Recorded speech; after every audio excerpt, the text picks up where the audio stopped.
Welcome back to Big Mouth. So, more people are rewatching Smallville than watching the Arrowverse TV shows.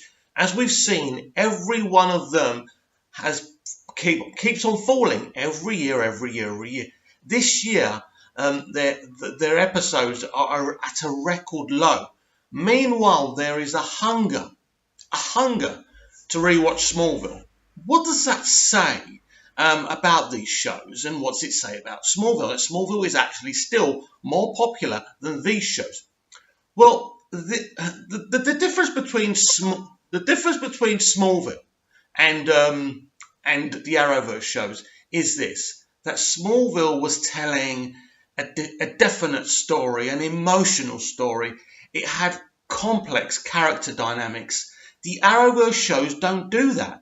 They, to be honest with you, they don't do very much. The production values are great, the special effects are great, but there's just too much more comedy, romance, but they don't have the complex relationships. Because if I use something like Supergirl as a great example, every time a couple of characters are not getting on, they resolve it so quickly. It's so stupid. You look at the Lena character. Lena Luthor could have been a brilliant character, a complex character, but she's not. She's nice. She's nice. She wants to change what the name Luthor means. And for Christ's sake, stop calling that company L Corp. It's Luthor Corp, for crying out loud. But basically, when you look at Smallville and you look at what it achieved for its decade, this is a pre-Superman story. But it was so Superman. It was so epic at times. It was telling a story about a teenage boy and his growing pains, but as well as the complex issues of coming from another planet. And the supporting characters were absolutely wonderful. And what I find from the supporting characters of Arrowverse, there's too many of them. They make the shows too clunky, and some of the time they just get on your nerves. Smallville lit the blue touch paper. It lit the blue touch paper because a superhero show of its type had never happened. Great special effects, great production values, great directing, great acting. In Michael Rosenbaum, the best Lex Luthor we've ever seen on any screen, any form of live action, and with the rumours that Lex Luthor's, not rumours, the confirmation that he's coming to Supergirl, everyone wants him to play the part because he was that good. And the character story was that good. Alan Miles, the guys who created Smallville, always said that Smallville was basically the format of the trials of Clark Kent and Lex Luthor. And in the early years, that's what it was. And that really, really worked for the show. So you had complex storylines, complex character dynamics, interesting situations between characters. But with all of that, you had the great superhero action, the great guest starring roles of like DC characters when we got to the later seasons. But they earned the right to do that through the great complex storytelling they did in the early years.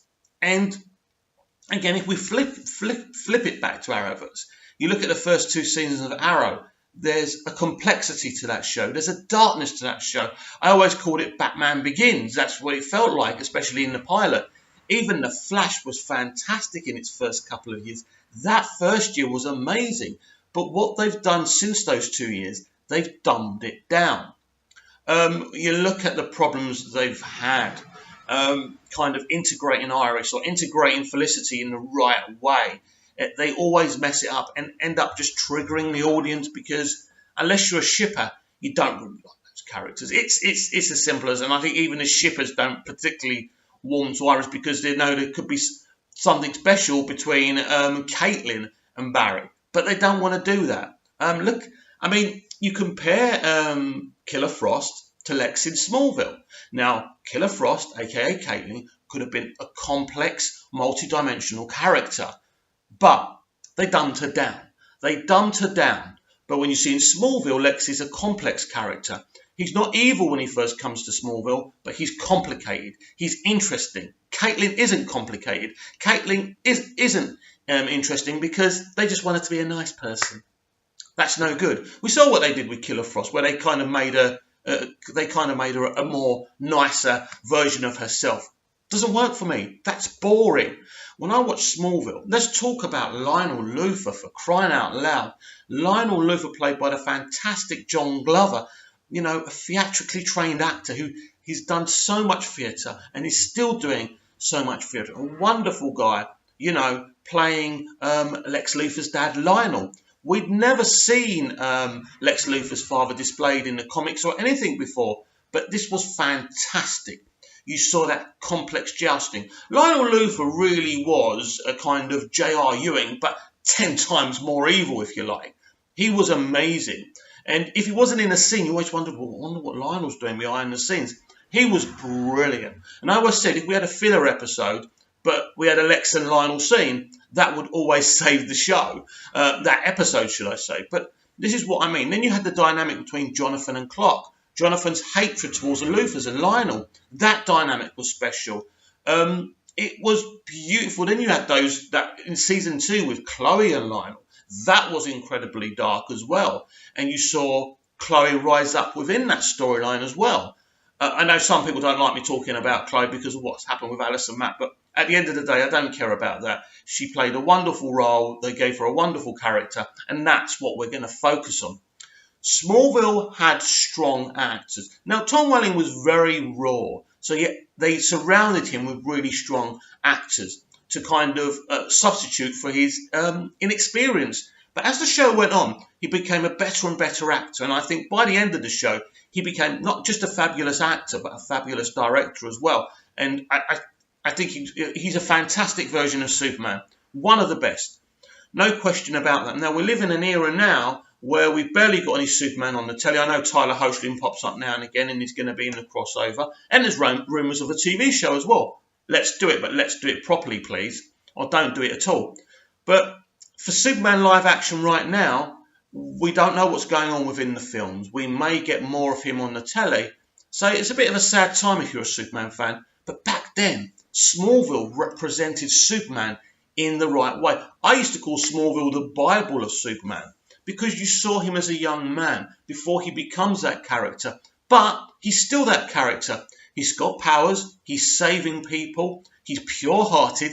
He was beautifully represented. That is Superman. You had his kind of relationship with Lana for the first few seasons. Then Lois comes in, and there's a different dynamic. They're more kind of, there's a lot of banter between them in the early years as well. And then you see it build up to their ultimate relationship. You get everything on this show. So you get romance. Now, there is comedy in Smallville, but they never dumb down the show just for some cheap laughs, which is what always Arrowverse does.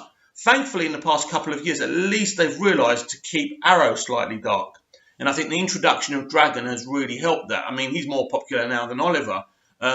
I think mainly because Oliver has to share scenes with Felicity. But anyway, Smallville is a fantastic success story, and it will go down as history. You know, it will go down in history as the best superhero show consistently, because it was the first one to do it with quality. They filmed in Canada. They used all the X-Files people, you know, the producers, some of the writers. Mark Snow, who did the music for X-Files, also in the first few years did the music for Smallville. Then his assistant, Louis Fibre, took over and did another, you know, fabulous job, and that was a seamless transition. But Blake Neely's music in Arrowverse is beautiful and fabulous, and I will never compare those two and say one's better than the other, but Blake's got great quality as well. But ultimately, what you see, it's kind of understandable what's going on, where I think they made a mistake, Warner Brothers Television. I think when Smallville ended, they should have made multiple spin-offs, like they're doing with like HBO are doing with Game of Thrones. Smallville was so big, it would have worked. You could have had Teen Titans and kind of a weird version of Teen Titans at Smallville High or something strange like that. It would have been awesome. But you know, letting Smallville die and recreating the verse at first seemed like a good idea.